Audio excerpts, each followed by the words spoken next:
All right, let's start to talk about what's going on weather-wise, because after such a good-looking day today, tomorrow, really, it's going to just kind of tank. Here's the picture currently, all right? You have some increasing clouds out there. Temperature is 64 degrees. What do you expect with this day? I think I've painted the picture pretty well. It's just not going to be a nice day tomorrow, all right? There's a shower chance out there really from sunrise to sunset, but I think the morning hours, like right during the morning commute, is probably the wettest time period.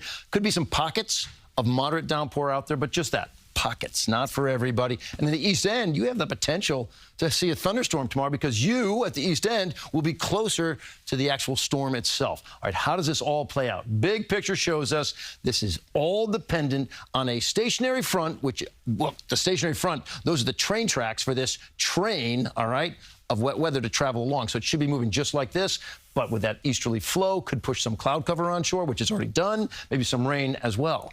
Caveat is, what if this front happens to retrograde, come a little closer, or the low tracks a little closer? Then all the numbers would get bumped up. But right now, our confidence is pretty high. It stays offshore. We take a sort of a grazing blow from it. And it's not going to be a huge storm to begin with. So maybe some light rain out there. By the time you get to 6 a.m., you start to see some little darker green spark up. So that's not heavy rain, but it's, you know, it's significant rain. The windshield wipers are going. That's 6 a.m.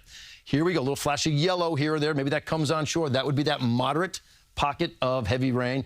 This is 10 a.m. All right, so your commute is now over. Now what's happening after that?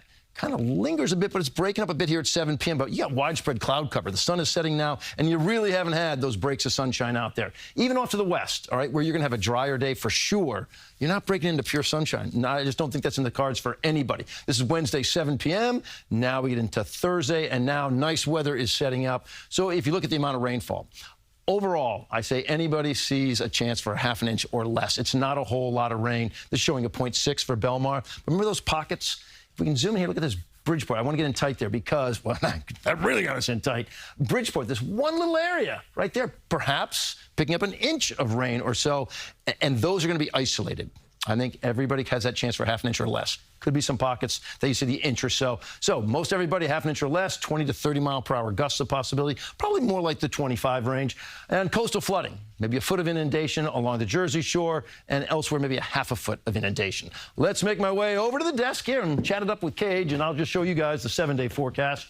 So tomorrow is a little bit of a wonker of a day, right? And then you're going to get to your day on Thursday, 80, sunshine. That's like going back to summertime settings. And then Friday, you're 76. Saturday, you're 74. Sunday, 76. Sunday does come with a few more clouds overhead. Then there's another system for Monday and Tuesday of next week that, you know, it's going both ways. I mean, I see some that have very small projections. Some have a very big rain event. So sit tight. We'll try to dial that in for you. Okay. Thanks for the heads up, Lonnie.